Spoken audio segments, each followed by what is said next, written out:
My dear viewers, it's the 27th of February today and I'm sorry for the delay. It looks like the last 3 sleepless nights took its toll and I've had a little bit of sleep today. Now, this reporting will be not a review of the events on the battlefront, though some very interesting events have occurred there. First, I'd like to tell you that the Russian army is already in the center of Kharkov. The city hasn't still been mopped up, actually, but there are no doubts already that today it will be cleaned out from the military men of the armed force of Ukraine who have installed there, hiding behind the non-combatants. My first piece of material today will be dedicated to the city of Охтирки, where by all appearances, and I now have all the proofs to affirm it, it was the local territorial guards who have provoked the fatalities among the local non-combatants. They not only provoked the fatalities, they had arranged for them. Yesterday I made a piece of material about the accident in Sumy because my relatives had called me and said, what on earth is going on? How could the Russians fire at the city for no reasons at all? As a result of my analysis, I don't have any direct evidence, but all the indirect evidence shows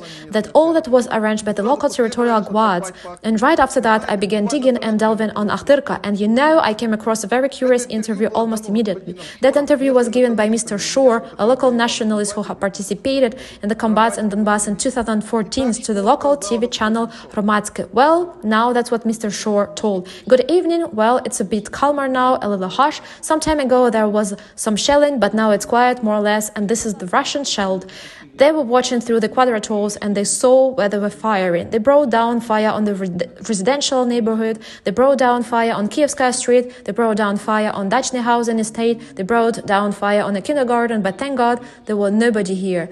They brought down fire on another kindergarten in a shelter. There were children and adults. They went outside to take some fresh air, and there are fatalities, and 2 children are injured severely. Please note, we see here just the same senseless pattern. They fire on the areas that don't have any military strategic importance at all, a kindergarten, a suburb of no interest strategically. But the most important thing that has been said, a shelling and the quadrator. Everything was coordinated through the quadrator. I'd like to draw your attention once more to Mr. Shore's words.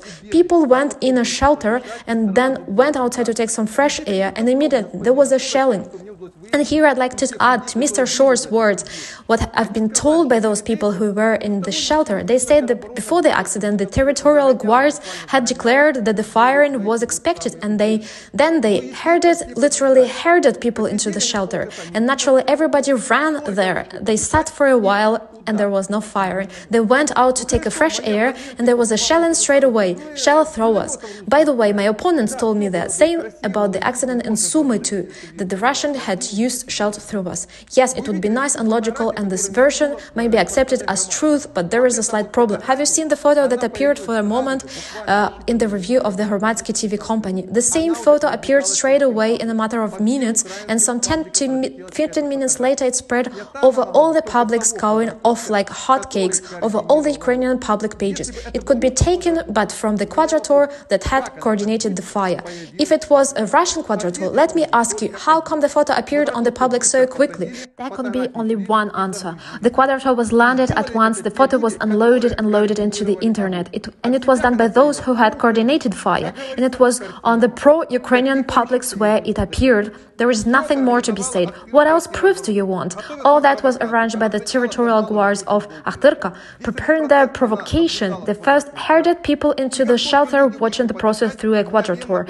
And as soon as people went out to breathe some fresh air, there was a shelling straight away, just as was mentioned by Mr. Shore. The same provocation pattern, but already with fatalities in Охтирки.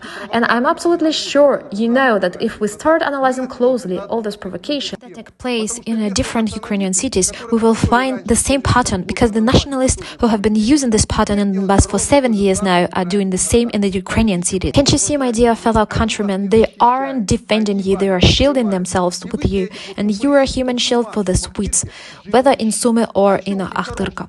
And this is a very illustrative material to be shown in the Western mass media. Accordingly, using such provocations, they are instigating and indisposing you against the Russian army. I see the inhabitants of Sumy and Охтирки are very emotional today, and they may not believe me. Okay, I see, do not believe, but you'll see, some time will pass and you'll calm down and begin analyzing and talking to each other, and you will understand that you are used by these wits who can themselves your gods, but actually they are about hiding behind your back, because they understand that otherwise the requital awaits for them for all those crimes they have been committing, not only in Donbass, but also in their hometowns, as they call it. That's what I wanted to tell you in this video. My next piece of material will be a traditional review of the situation on the battlefronts on Ukraine. Please wait for it, it will be interesting.